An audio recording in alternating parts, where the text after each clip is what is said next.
fanjakana diabolika, fanjakana mpanomposampy, fanjakana tirendrarendra. Izany nanakilasiany apôstôly Jaune ny ampira romana araka ny boky ny apokalypsy. Miarabasika rehetra amin'ny anaran'ny tompo. Rehefa tena dinihana na dia amin'ny fomba symbolika azy no anambarany apôstôly Jaune ny ampira romana dia hita sy tsapa fa no diaboliseny na no lazainy fa fanjakana demoniaka. Izany fanjakana zany amin'ny fomba samihafa, fampiasana an'ireo endrika samihafa. Na izany ariavana dia ny ampira romana dia ampira tena nandroso, fanjakana tena nahaina mpandroso, ary betsaka reo zava-bita izay mbola tsy rava ary hatramin'izao ny akamaroany ireny. Zany nahatonga n'ilay fomba fiteny hoe bâtir à la romaine, izany hoe tena fanjakana na vita na mpandroso. Kanefa dia fanjakana ny aina tao anatin'ny tsy fahalalana n'Andriamanitra, fanjakana ny aina tao anatin'ny fanimpotsampy, ny rendrarendra, ny fitiavam-bola, ny herisetra. Izany ny endriky ny ampira romana. Tao anatin'izany no nahatongavany apôstôly Jaune izay nanambara fa tsy aharitra ty ampira ty, na dia nieritreritra aza ny ampira fa aharitra mandrakizay Rome éternel, na dia teo aza ny fieritreretany amperora fa Andriamanitra izy ireo dia tonga ny apôstôly Jaune izay nitondra ny filazantsara ary nilaza fa irodana ity fanjakana na ny ampira romana ity. Na izany na tsy izany dia raha vao miresaka ny apokalypsy dia mieritreritsika fa faharavana, mieritreritsika fa faran'izao tontolo izao, mieritreritsika fa ireo katastrofe maro samihafa no ambadiky ny boky ny apokalypsy. Na izany na tsy izany riavana dia azo eritreretina fa misy fomba hafa amakina ny boky ny apokalypsy. Ilay fomba hafa tokony amakina ny boky ny apokalypsy dia fomba famaky manokana ho an'ny tena manokana na personnel, fomba famaky izay miantraika amin'ny fiarahamonina, fomba famaky izay manandanja sy manana ny heviny ankehitriny fa tsy hoe any amin'ny farany izao tontolo izao. Azavaiko zany riavana, zany hoe amin'izao andro ankehitriny izao, ao anatinao na ao atokantranonao na eo amin'ny fiarahamonina izay misy anao na eo amin'ny firenena izay misy anao, raha mbola manjaka ny ampira romana, raha mbola misy endrikendriky ny ampira romana ao anatinao na eo amin'ny fiarahamonina na ao amin'ny tokantranonao na eo amin'ny firenena, dia tonga ny filazantsarany Jaune, tokony handray ny filazantsarany Jaune, satria ny fiaviany Jesosy Kristy dia ampirodana n'izany zavatra rehetra zany. Raha jerena zany riavana dia ny apokalypsy zany raha jerena ny rafitra na ny rafi-potoana, rafitra na ny rafi-potoana zany hoe ny architecture na ny temporalité, dia rafi-potoana mihetsika, rafi-potoana miovaova ny bokin'ny apokalypsy, sady mitantara ny lasa izy tamin'ny andron'ny ampira romana, kanefa koa sady mitantara ny hoavy, kanefa koa mitantara ny ankehitriny. Misy fanjakana roa miady ao, ny fanjakan'ny devoly izay endriky ny ampira romana, ty rendrarendra, ty herisetra, ty vola, diabolika, tsy mahalala n'Andriamanitra, ary lay fanjakana izay entiny torian'ny apôstôly Jaune, dia eo reo fiadin'ny fanjakana roa reo, ary ny manasaraka n'izany vanim-potoana roa zany, ny faharavan'ny ray sy ny fiaviany lay faharoa dia ny fiaviany Jesosy, Jesosy lay avy. Tsara ho fantatra riavana fa tsy hoe ho avy Jesosy, tsisy verbe au futur izay lazainy ao, ary na hoe tsy hoe hiverina Jesosy, Jesosy dia tonga. Matetika dia amin'ny fotoana ankehitriny no ilazana an'izany, na amin'ny participe présent, il vient na hoe le venant. Io fotoana fahatongavan'i Jesoa io zany Jesoa lay tonga no manasaraka an'ilay fanjakana roa zany hoe mandrava an'ilay endriky ny ampira romanina ary mampitoetra sy manorina ilay fanjakana vaovao. Na amin'ny fotoana inona na amin'ny fotoana inona zany ny olona anankiray, na ny tokantrano anankiray, na ny fiarahamonina anankiray, na ny firenena anankiray manaiky manokatra ny varavarany hiaviany Jesoa amin'ny alalan'ny fiainonany teny, hiaviany Jesoa amin'ny alalan'ny fifandraisam-bavaka amin'Andriamanitra. Rehefa tonga Jesoa dia mirodana ilay endriky ny ampira romanina ary tonga miorina sy mitombo ilay fanjakana vaovao izay entiny filazantsara. Izay no mahatonga ny Apokalipsy sady milaza ny fotoana lasa tamin'ny faharavan'ny ampira romanina, milaza ihany koa ny fotoana ho avy ny amin'ny fiafarany zao tontolo zao, kanefa milaza ihany koa ny fotoana ankehitriny satria raha ankehitriny zany ny tonga eo amin'ny fiainanao Jesoa dia ankehitriny mirodana ao anatinao ilay endriky ny ampira, ny ilay fanjakana diabolika izay mety mbola ao anatitsika ao ny amin'ny fitiavana rendrarendra, ny fitiavam-bola, ny herisetra, ny fanimpotsampy amin'ny endriny samihafa, ary izay fahatongavan'i Jesoa zay ihany koa no déclenché sy manorina ilay fanjakana vaovao.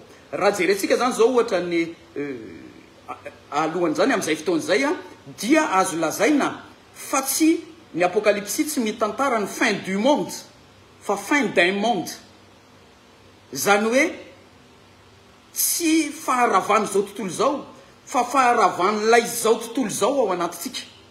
Ilay endriky zao tontolo zao mbola ao anatitsika sy mifikitra ao anatitsika ary mamaka mihitsy ao anatitsika. Fin d'un monde. Dia amin'izay fotoan'izay ihany koa no azo ilazana fa ny Apokalipsy dia izay efa tonga raha-pitso. L'Apocalypse c'était demain. Izay efa tonga raha-pitso zany hoe sady mirandrana amin'ny fotoana lasa izy kanefa mbola mitantara ny fotoana ho avy koa ary ny ankehitriny no tena ambaran'ny bokin'ny Apokalipsy. Raha jerentsika zany zao ny Apokalipsy toko 12 ohatra, ilay nisan'ilay tantaran'ilay dragona sy ilay vehivavy mitafy masoandro dia azo ambara fa ilay dragona dia endriky satana. Endriky satana zay manambara ilay bibidia fahagola na ilay monstre originel, ilay bibidia fahagola zay endriky ny tsy fisina na endriky ny faharavana, monstre originel du chaos. Kanefa ihany koa sady manambara ilay tantarany ny anjely zay nampidinina narodana la chute des anges dia milaza n'ilay adiny fanaovana zay notariany arkanjely Mikael sy ny anjely zay niaraka taminy ady. De nefa amin'izay fotoan'izay dia ny fotoana lasa zany, fotoana lasa no ambaran'izany. Fa ilay dragona ihany koa de mbola manambara n'ilay heriny ratsy, ilay hery diabolika zay mbola mety mitoetra ao anatsika, ilay hery diabolika zay mbola ao anatin'ny fiarahamonina na eo anatin'ny firenena dia izay mitady amono ilay vehivavy zay endriky ny fiarahamoniny mpino na ny fiombonany mpino na ny fiainan'ny mpino tsirairay avy. Dia zany fotoana zany de milaza ny fotoana ankehitriny sy ny fotoana ho avy. Ilay fandraisana an' Jesoa na fahatongavan'i Jesoa ilay tonga, ilay avy zany dia mandrodana na mifehy sy mandrodana ilay fanjakana zay efa naorina ilay fanjakan'ny ratsy ao anatsika ary manorina indray ilay fanjakana vaovao izay miankina amin'ny filazantsara, mifototra amin'ny filazantsara sy ny fampanantenana rehetra izay nomen'Andriamanitra. Zany ravana no azo jerena zany aneo Apokalipsy toko 12 raha maka ohatra tsika. mbola aka ohatra hafitsika rehefa avy eo fa Jesosy zany de ilay tonga tsy hoe ho avy fa efa tonga anjaratsika no manokatra tsy mandray azy satria raha mandray an Jesotsika am'ireo fomba samihafa vavaka fianona ny tenin'Andriamanitra fiainana izay mifamatotra amin'Andriamanitra amin'ny alalan'i Jesosy Kristy dia hirodana ao anatitsika ilay fanjakana diabolika hirodana ao atokantranotsika ilay fanjakana diabolika hirodana eo amin'ny firenentsika ilay fanjakana diabolika sy eo amin'ny fiarahamonina ary hitsangana hijoro sy hitombo ilay fanjakana avy amin'Andriamanitra izay mifototra amin'ny filazantsara ny Jesosy Kristy izany hoe ny fiaviany Jesosy Kristy ny fandraisana sy fanekena ny Jesosy Kristy dia manambara mandrakariva fahafatesana sy farany ho an'izay tsy avy amin'Andriamanitra ary fahaterahana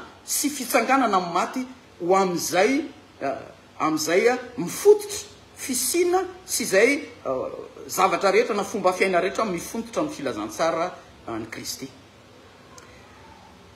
Zay no ambaran'ny Apokalipsy raha any amin'ny fanombohana any amin'ny toko faharoany dia efa toko faharoa sa toko fahatelo dia efa misy hoe indro ao mandondony Jesosy mandondony eo ambaravarantsika Jesosy mandondony eo ambaravarantsika eo ambaravaran'ny fiainantsika eo ambaravaran'ny tokantranontsika eo ambaravaran'ny fiarahamonina eo ambaravaran'ny firenena ary rehefa mandray azy dia misy firodanana na fahafatesan'ny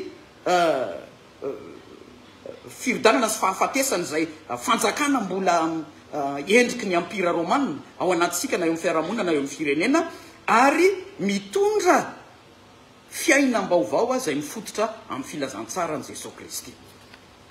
Zany ry havana no ilazany zay le vavaka ataon'Andriamanitra. Andriamanitra ny tena mivavaka e. Andriamanitra ny tena mitalao sy miangavy atsika mba hanana toerana ety ambonin'ny tany, mba omentsika toerana eo amin'ny fiainantsika, mba omentsika toerana eo amin'ny fiarahamonina izay misy atsika. Mbola mitalao mandrakariva Andriamanitra fa matetika ny mampalahelo dia voasakana ho ambaravarana izy fa tsy misy tena mampiditra azy ny mpino sy ny fiarahamonina. Ny fanontaniana mipetraka zany dia ny hoe hamaly ny vavak'Andriamanitra vetsika ka hamela ny Jesosy Kristy ho tonga eo amin'ny fiainantsika mba hirodanana izay tsy avy amin'Andriamanitra rehetra ary hanombohana sy hitsanganana ary hitombony fanjakan'Andriamanitra ao anatsika sy eo amin'ny fiarahamonina izay misy atsika. Tsy afaka niditra lalina ao amin'ny bokin'ny Apokalipsy tsika ry havana satria efa manakaiky ny farany ihany ary mieritreritra hoe 20 minitra ihany ny teny gasy dia 10 minitra amin'ny teny frantsay. Fa raha jerentsika ohatra aka ohatra indray tsika ny toko fahaenina. Ny toko fahaenina dia ny fanokafana ny tombo-kase fahaenina. Rehefa nisokafana ny tombo-kase fahaenina dia ny amaizina amin'ny masoandro, ny hitsana ny ampahany betsaka tamin'ny amin'ny kintana, ny tsonika ny volana, ny orooro ny tany ary ny orona ny lanitra. Mieritreritsika hoe zavatra ho avy any amin'ny farany ihany zany. Mety hisendriky zany any amin'ny farany ihany tsy fantatro. Fa ny zavatra izay fantatra sy azo antoka dia raha tonga eo amin'ny fiainantsika Jesosy, raha mandray an Jesosy marina ilay tonga isika dia ilay rafitry ny fiainantsika na ilay fomba fiainantsika hatramin'izay dia hirodana hiorooro hitsonika ny masoandro nanodina ny fiainantsika hatramin'izay sy ny taratra ny fiainantsika hatramin'izay, hitsonika ny volana izay hiankina ny fomba fiainantsika, ny tany izay namakatsika namaka tao anatin'ny taotsika dia hiorooro ary ny lanitra izay loloaviny fomba fiainantsika hatramin'izay dia hiorona. Milaza ny firodanan'ny système du monde na manière de vivre ray manontolo zany mirodana rehefa miakaiky Jesosy ary tonga Jesosy ary raisina Jesosy ary mivaro tombo-kase izay manambara ny fiaviany dia hirodana zany rehetrarehetra zany ary mbola ambarany eo amin'ny toko fahaenina raha fa ny mpanjaka amin'ny tany reo filohana miaramila samihafa ny lehibe amin'izao tontolo izao, ny mpanan-karena amin'izao tontolo izao, ny matanjaka rehetrarehetra dia hiafina any Andavabato, hiafina any any atendrombohatra dia amin'izay fotoan'izay dia hitsangana ny anjely isy anjely anankefatra hitsangana amin'ny 4 coins du monde na ny zoro efatry izao tontolo izao zany hoe misy firodana ny fanjakana ankilany ary misy fahaterahana sy fitombony ny fanjakan'Andriamanitra etsy andaniny zany dia ilay fahatongavany Jesoa anio zay azonao raisina anio zay azonao ekena anio no miteraka izany faharavany ny fanjakany Satana sy endriky ny ampira ao anatsika zany sy mampiorina ary mampitombo ilay fanjakan'Andriamanitra dia misy fampanantenana ao momba n'ilay 144 000 dia aveo misy olona tsy tokony tsy forohana izay eo anoloany ny seza fiandrianan'Andriamanitra hitantsika amin'izany ny fahatanterahana ilay fanjakan'Andriamanitra sady sy ny fitombony ilay fanjakan'Andriamanitra sady zay azo raisitsika anio noho ny fahatongavany Jesosy dia fanontaniana zay mipetraka zany ry havana amintsika ary zay no efa maraparanako azy sady raha fahatongavany Jesosy zay azonao raisina anio raha fahaterahan'ny fanjakan'Andriamanitra zay afaka ny anomboka sy hitombo eo amin'ny fiainanao anio dia mbola hamaky ny boky ny Apokalipsy milaza ny fiainan-ko avy any amin'ny farany zao tontolo zao ihany ve tsika mbola zay ihany ve ny fomba makitsika ny Apokalipsy faharavana tokony ho tanteraka eo amin'ny fiainantsika anio sy eo amin'ny firenentsika eo amin'ny fiarahamonitsika eo amin'ny tokantranontsika anio ve dia endrasantsika ny amin'ny farany zao tontolo zao fahaterahana sy fitombon'ny fanjakan'Andriamanitra ho anatitsika fahatanterahana ny fampanantenana rehetra zay mifamatotra amin'ilay fanjakan'Andriamanitra eo amin'ny fiainantsika izay afaka ho tanteraka anio ve dia mbola endrasantsika ny amin'ny farany zao tontolo zao aoka ho fantatsika ry havana fa lay faran'ilay zao tontolo zao dia afaka ho tonga eo amin'ny fiainantsika anio sahady ka rehefa tonga eo amin'ny fiainantsika Jesosy raisitsika ho mpanjaka ny fiainantsika Jesosy rehefa ny seza fiandrianan'Andriamanitra ny eo amin'ny ivon'ny fisinao eo amin'ny ivon'ny tokantranonao sy ny fiarahamonina ary ny firenena zay misy anao dia hirodana ilay zao tontolo zao mpanompo sampy hirodana ilay fanjakazakana na ilay fanjakana diabolika zay mbola miseho amin'ny endrika samihafa eo amin'ny fiainanao sy ny fiarahamonina zay misy anao ary ho teraka ilay fanjakana vaovao izay entiny zany fahatongavany Jesosy Kristy zany amin'izany fotoan'izany ry havana dia boky ny fitsarana ny Apokalipsy boky ny fitsarana ilay fitsarana zay manasaraka izay avy amin'Andriamanitra sy tsy avy amin'Andriamanitra ilay fitsarana izay tsy hafa fa ny fianona ny tenin'Andriamanitra no miteraka ilay fitsarana ankehitriny anio eo amin'ny fiainantsika ary io fitsarana io zay manasaraka ilay fanjakana roa ao anatsika dia ilay fanjakana Satana diabolika fa nipody sampy rendrarendra sy ny fitiavam-bola sy ny fitiavan-drendrarendra amin'ny endra samihafa ary mitondra ilay fanjakana vaovao tsy fitsarana farany any amin'ny farany zao tontolo zao zany ambarako zany fa fitsarana farany amin'ny vanim-potoana izay ambarany Apokalipsy ka raha anio no raisitsika zany fitsarana ny tenin'Andriamanitra zany dia izay ny fitsarana farany ka tsy misy fitsarana azo atao tsony ao arinan'izay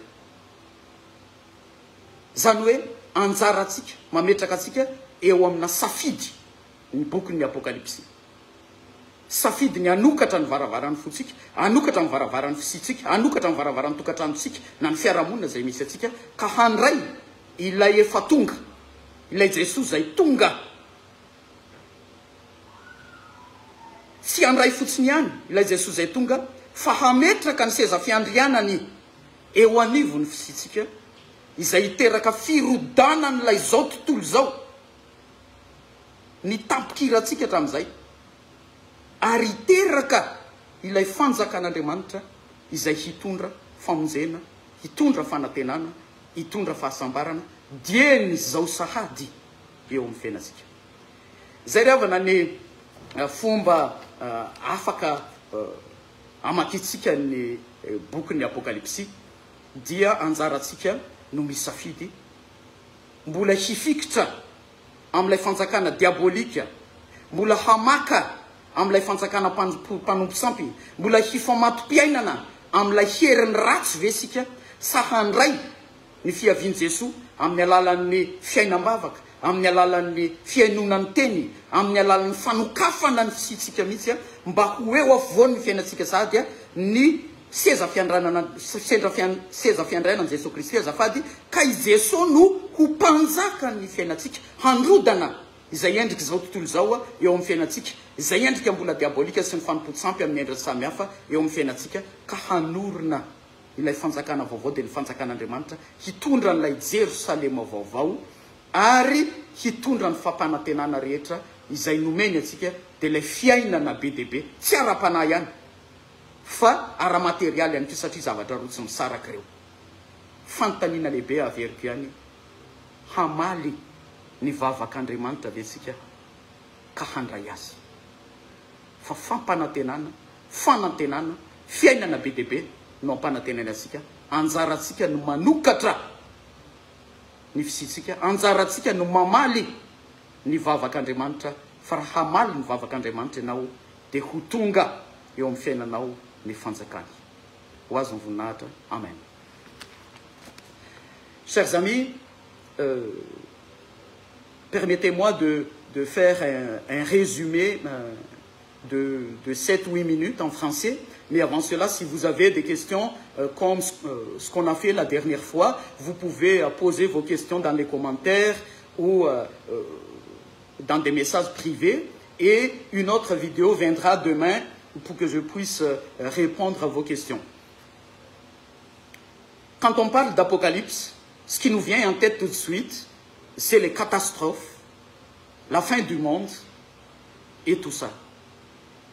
L'apôtre Jean considère l'Empire romain comme un empire diabolique, comme un empire idolâtre, un empire qui était rattaché à ses manières de vivre, liées à l'argent, à la violence, à l'égoïsme, à l'idolâtrie et tout ça. Et donc l'apôtre Jean diabolise clairement cet empire. Et même si l'Empire romain se considérait comme un empire éternel, Rome est éternelle, l'apôtre Jean emmenait donc la notion de fin, parce que s'il se considérait comme éternel, donc il n'y a pas de fin.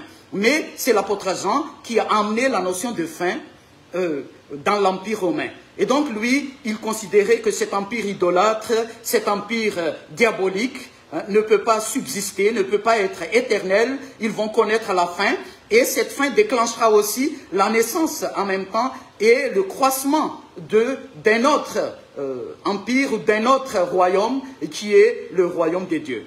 Et donc, on peut donc considérer l'Apocalypse, le livre de l'Apocalypse, comme un livre ayant une architecture mouvante, et la temporalité est également en mouvement. C'est-à-dire que l'Apocalypse parle du passé, bien sûr, parce que le texte se situe historiquement, parle de l'Empire romain au temps de Jésus, mais le texte parle également d'un avenir lointain qu'on appelle la fin du monde, mais en même temps, le texte s'adresse à nous, dans notre vie, dans le présent de la foi, dans le présent de chaque croyant. Cela veut dire que si le croyant décide aujourd'hui d'ouvrir la porte de son existence, si le croyant décide aujourd'hui d'accueillir dans son existence l'avènement de celui qui vient, et donc la venue de Jésus dans son existence déclenchera l'écroulement de tout un système, l'anéantissement de tout un monde et fait naître en même temps un nouveau monde.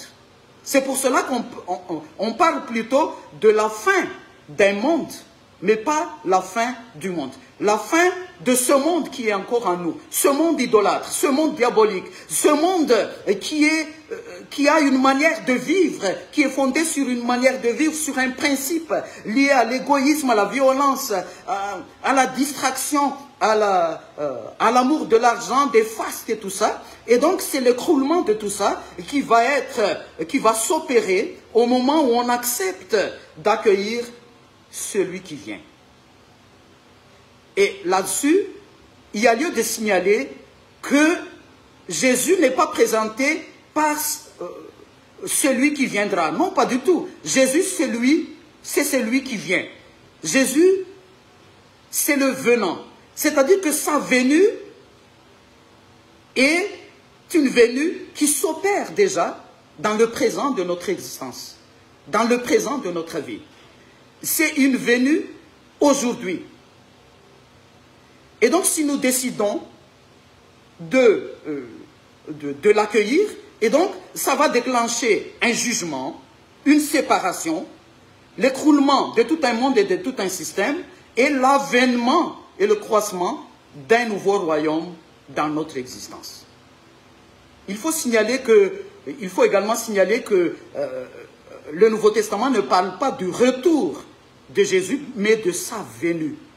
De sa venue, qui peut être donc accueilli dès maintenant. Si on prend l'exemple du chapitre 12 de l'Apocalypse, il y a la lutte entre le dragon et la femme vêtue du soleil, mais on peut considérer tout de suite que le dragon est clairement identifié à Satan, qui montre le monstre originel du chaos, et qui montre également celui de la chute des anges. Donc une lutte menée par l'archange Michael et ses anges contre le dragon. Mais cette lutte peut manifester, révéler également la lutte qui peut se déclencher dès maintenant entre la puissance du mal qui agit à travers l'Empire romain, qui agit encore en nous, dans notre société, dans notre famille, dans notre pays, et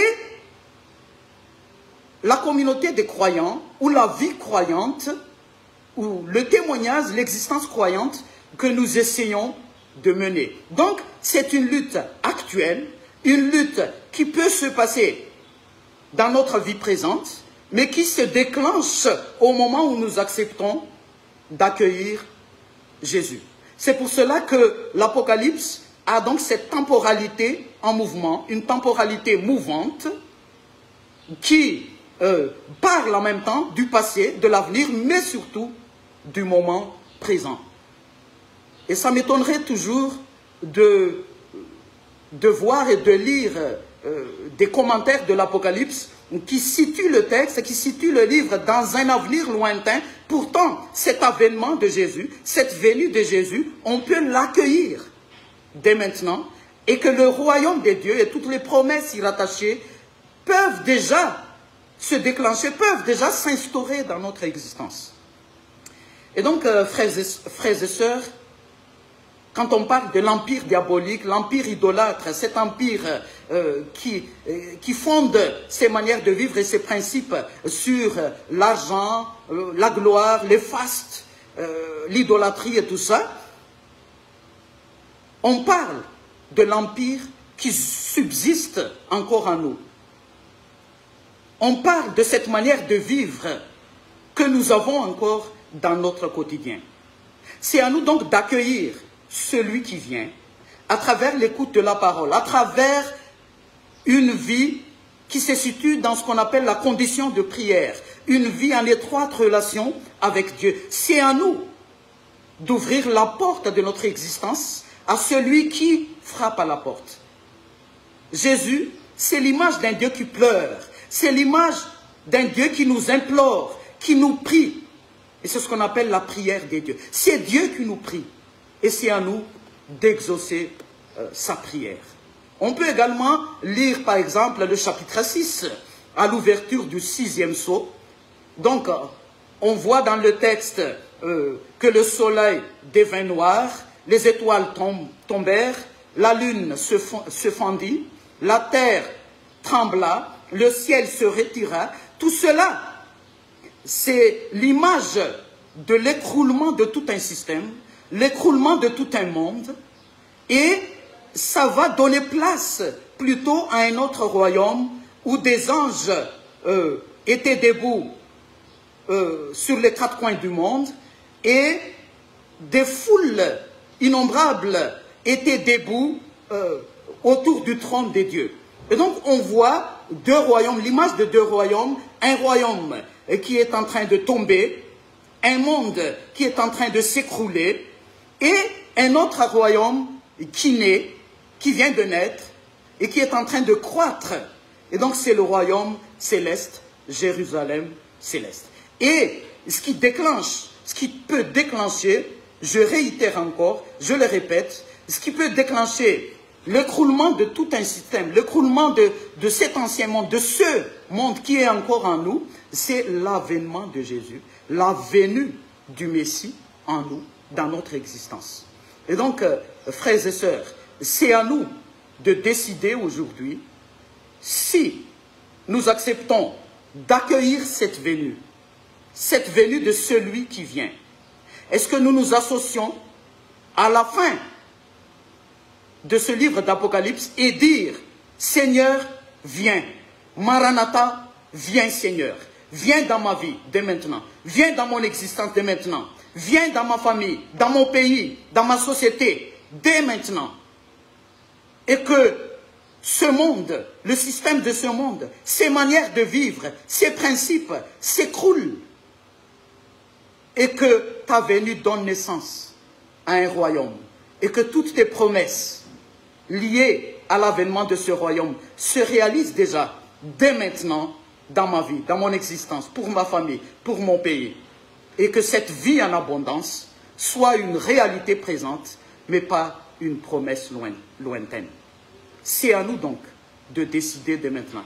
Mais ça m'étonnerait toujours, cette lecture plutôt futuriste du livre de l'Apocalypse. Moi, je préfère cette lecture présentéiste, cette lecture actuelle du livre de l'Apocalypse, et qui apporte un message concret pour ma vie présente, pour mon témoignage, pour ma vie croyante dès maintenant.